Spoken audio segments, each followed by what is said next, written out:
Douceur Cactus.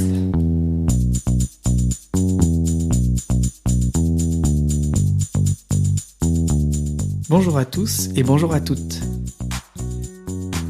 À l'heure où je vous parle, on est en décembre 2019, qui marque la fin de la première saison de Douceur Cactus. On se retrouvera dans de nouveaux épisodes dans le courant de l'année 2020, après une petite pause.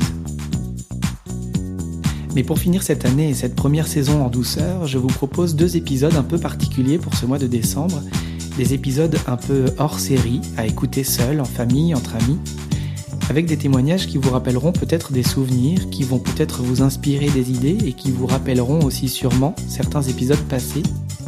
Et c'est normal, il y a dans les témoignages que vous allez entendre dans ces 2 épisodes les voix de certaines personnes qui ont participé aux premiers épisodes de Douceur Cactus, et puis d'autres qui ont bien voulu participer aussi. Voici le 2e des épisodes de fin d'année. Décembre est ce mois très particulier de l'année marqué par Noël et les fêtes de fin d'année, qui est bien souvent l'occasion de faire un bilan de l'année écoulée, de préparer ses bonnes résolutions pour l'année à venir, et puis tout simplement de prendre du temps pour soi avec ses proches, calmement, bien au chaud, loin du vent d'hiver. Ça pourrait être l'occasion d'essayer ou de découvrir des activités qu'on aime bien et qu'on aurait presque oubliées.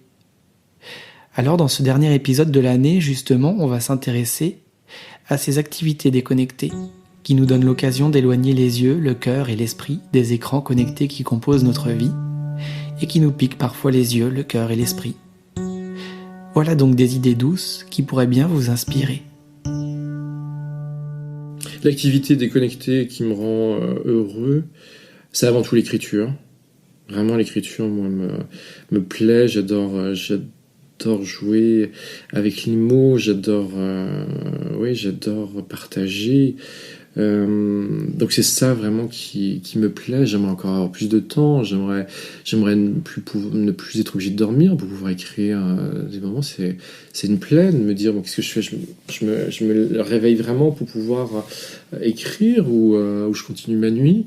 Donc c'est vrai que c'est ça. Et puis me reconnecter à la nature. La nature, je l'avais complètement laissée de côté, mais vraiment magistralement. Et puis je m'aperçois qu'elle est vraiment aussi pareille, hyper importante, et ça aussi j'en ai besoin, maintenant j'en ai besoin, d'avoir cette reconnexion et de me poser, pareil, je ne suis pas en passage, je ne traverse pas un jardin, je me pose dans le jardin, je me pose dans le bois, je ne suis pas juste dans une balade ou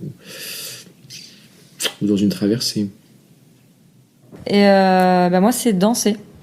En fait, de prendre des cours de danse. Je sais que la danse, ça me met t'es plus vraiment dans ton corps. Enfin, tu oublies justement l'extérieur, etc. La danse.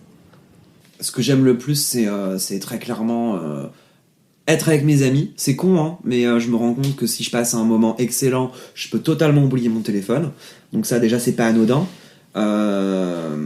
Ça veut bien dire quand même que la relation sociale dans la vraie vie elle prend le pas quand même, et je vais aussi constater en écrivant que écrire, c'est la seule chose que j'arrive à faire quand je suis seul qui me permet d'oublier totalement mon téléphone. Si je suis chez moi, par exemple, et que je prends un bain, j'ai mon téléphone dans la main. Si je cuisine, je vais vérifier des choses sur mon téléphone. Si je suis devant la télé, j'ai souvent aussi mon téléphone dans la main parce que je fais autre chose en même temps. Et si j'écris, très clairement, je peux oublier l'existence de mon téléphone pendant des heures. Et ça fait un bien fou. Et je pense qu'aujourd'hui, le monde irait mieux si chacun arrivait à trouver une ou plusieurs occupations dans lesquels ils oublient l'existence de ce téléphone, et je suis pas sûr que les nouvelles générations se soient posé la question en fait d'essayer de passer 1 ou 2 heures sans téléphone par jour. Je suis pas certain. Je crois que j'adore marcher et que je marchais avant 10-15 km par jour, et pareil, je trouve que c'est un moment où tu te laisses un peu transporter, t'es bien. Enfin, c'est mon moment à moi. Voilà. Moi, je suis passionnée de cuisine, c'est pour ça que j'ai monté une entreprise dans ce secteur-là. Donc, je te dirais que C'est un de mes petits plaisirs effectivement déconnectés, même si parfois je vais récupérer une recette sur un site internet ou autre chose, mais oui, là c'est une activité de l'ordre du sensoriel, donc ça a rien à voir, clairement. La cuisine, ouais. J'adore aller marcher le dimanche après-midi. J'ai rarement des dimanches. Donc pour moi, le dimanche est très très précieux comme jour quand il est off. Et pouvoir prendre un petit déjeuner et partir marcher, faire une balade sans téléphone, ça me fait kiffer de ouf. Et sans téléphone, sans savoir où aller non plus. Donc je ne sais pas où je vais, j'ai pas de téléphone et je marche random dans la rue. Si je veux, je prends un café, si je veux, je m'achète un journal. Et ça, c'est les meilleurs moments presque de la vie, en fait. Et je pourrais pas faire ça tout le temps, parce qu'à un moment, plus personne ne voudrait travailler avec moi si jamais je disparaissais, tu vois. Donc je pourrais pas m'en priver aujourd'hui. En revanche, quand j'arrive à couper et que je pars me faire une balade, je me ressource. Je trouve que c'est un excellent moyen de se ressourcer que de partir marcher sans son téléphone. Après, il y a un autre moment déconnecté que je trouve merveilleux dans la vie, c'est la douche. Et d'ailleurs, c'est hallucinant la douche, à quel point ça m'apporte une respiration mentale. Et il y a plein d'idées qui naissent de là. Alors, est-ce que c'est l'eau, le fait d'être nu, j'en sais rien, nu sous l'eau et sans téléphone et que personne vienne te parler, tout à coup, c'est complètement ma bulle de... je philosophe, j'ai des idées qui montent, j'arrive à trouver plein de solutions sous la douche, plein, tout le temps. Et je reste en moyenne 10 à 15 minutes, mais en 10-15 minutes, je te jure que ça m'apaise, ça me donne... ça me calme et je prends du recul, je me dis, alors pour tel truc, ah oui, mais tu vas faire comme ça, mais ça va être bien. Ah, mais ce morceau, en fait, on pourrait lui mettre une intro et ça pourrait... Ah ouais, on pourrait faire ça. Enfin bon. Donc, vraiment, la douche, je trouve ça merveilleux. Et puis, qu'est-ce qu'il y a d'autre comme moment déconnecté ? Peut-être quand tu vas te faire masser. J'aime bien. J'aime bien aller me faire masser de temps en temps. Pendant 1 heure, t'es pépère et puis après, tu rallumes ton téléphone, t'as des messages. J'aime bien aussi rallumer mon téléphone, en fait. C'est agréable. Tu l'allumes et puis hop, t'as des messages directs. C'est cool, ça. Pour moi, c'est la piscine. J'adore ça. Et en plus, je me rends compte que c'est le moment où je ne peux pas avoir mon téléphone à portée de main. C'est pas compatible, ce n'est pas possible. Et en fonction de la forme, je peux y rester assez longtemps. En général, je sors quand j'ai trop froid. Mais j'adore ça. Moi, c'est être sur le terrain, jouer au foot. C'est là où je suis... Effectivement, un peu comme la piscine, on se retrouve vraiment loin des portables. Et c'est vachement agréable. Et puis aussi écrire. J'aime beaucoup écrire. Donc voilà, c'est des petites heures de détente comme ça, dans la journée. Quand j'ai arrêté le jeu vidéo, j'ai découvert une autre activité. C'est qu'on pouvait faire en fait du jeu vidéo, mais dans la vraie vie. C'est le jeu de rôle grandeur nature. Donc ça part du jeu de rôle plateau. Sauf que les gens se sont dit, ah bah ok, on le fait sur un plateau, c'est très bien, mais on peut aussi le faire dans la vraie vie. Donc voilà, on se réunit, on se costume et on joue nos rôles pour de vrai. Un peu comme une pièce de théâtre improvisée pendant plusieurs jours. Maintenant, ça essaie un peu de se professionnaliser, donc les gens essayent un peu de trouver des choses autour de ça. Donc ça peut être des visites guidées costumées, ça peut être du coup avec des fois des énigmes en plus à résoudre. Mais là, moi, le jeu que je fais, c'est vraiment des événements en fait, privés. On peut être entre 20 et 500 joueurs. Donc pendant une soirée ou plusieurs jours à jouer à nos rôles. C'est cool. Ça déconnecte bien pour le coup. Moi, c'est une activité qui est un peu connectée, mais qui me déconnecte complètement, qui est d'écouter des livres audio. J'ai découvert ça assez récemment. Et ça m'emmène complètement ailleurs, même si je suis aux heures de pointe dans le métro, d'écouter un livre au creux de l'oreille. Voilà, ça me déconnecte complètement. Et moi, c'est la lecture.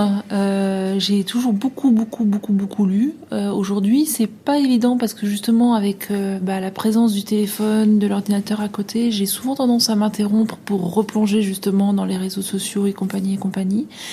Et il y a malgré tout quelques espèces de moments absolument bénis où je peux rester 1 heure, 2 heures absorbée dans un bouquin et retrouver du coup les sensations que j'avais quand j'étais jeune avec l'imagination qui part à 3000. Et ça, c'est juste absolument fantastique comme sensation.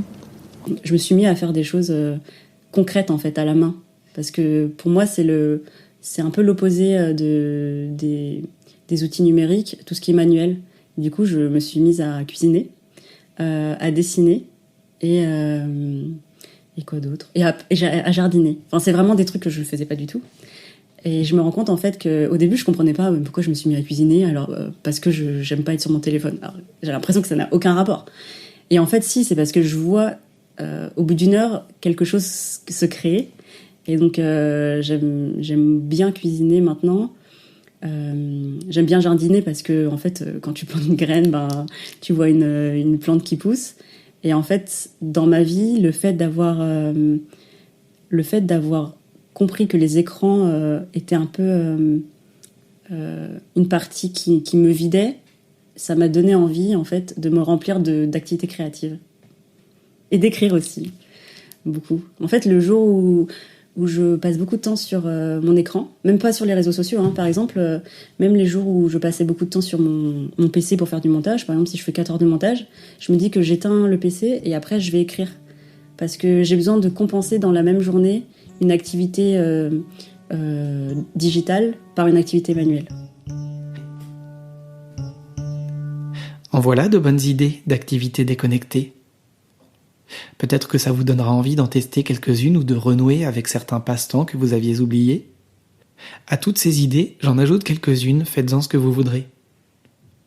Pour s'éloigner de temps en temps de nos outils numériques chéris, on peut par exemple appeler un ami à qui on n'a pas parlé depuis longtemps, ou bien pourquoi pas lui écrire une lettre à la main.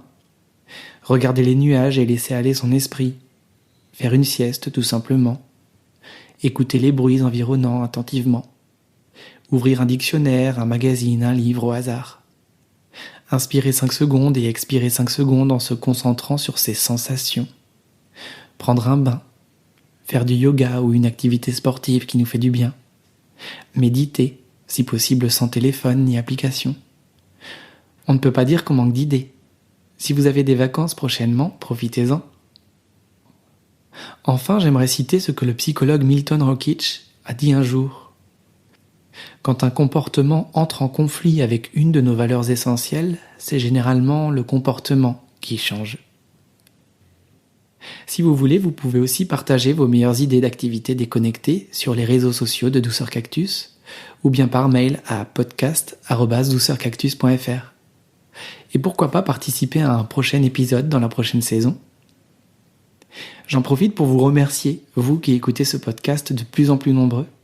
Je fais ce podcast pour qu'on puisse réfléchir ensemble à ce sujet de société qui me tient à cœur et apparemment je ne suis pas le seul. Parce qu'en réalité, les outils numériques sont la douceur et le piquant à la fois. Ils sont utiles, pratiques, intéressants, et ils peuvent aussi être encombrants, fatigants, très addictifs. Notre objectif, si vous l'acceptez, est de parvenir à préserver le plaisir d'utiliser le numérique tout en conservant une vie sociale, amicale, professionnelle, agréable. De pouvoir consommer les technologies, en somme, sans être consommé par elles. Alors j'espère que vous pourrez partager tel ou tel épisode qui vous a particulièrement marqué auprès de votre entourage, pour faire passer le message. Ainsi s'achève le dernier épisode de cette première saison de Douceur Cactus. Je vous laisse pendant quelques mois et on se retrouvera bientôt avec de nouveaux témoignages, de nouveaux épisodes, de nouvelles façons d'envisager les choses à propos de cette multitude d'outils numériques dont il est bon, parfois, de s'éloigner un peu. D'ici là, je vous souhaite un très bon début d'année 2020, je vous souhaite de vous la couler douce quand vous en aurez besoin, et je vous souhaite de trouver un équilibre avec vos écrans, applications ou encore jeux en ligne préférés.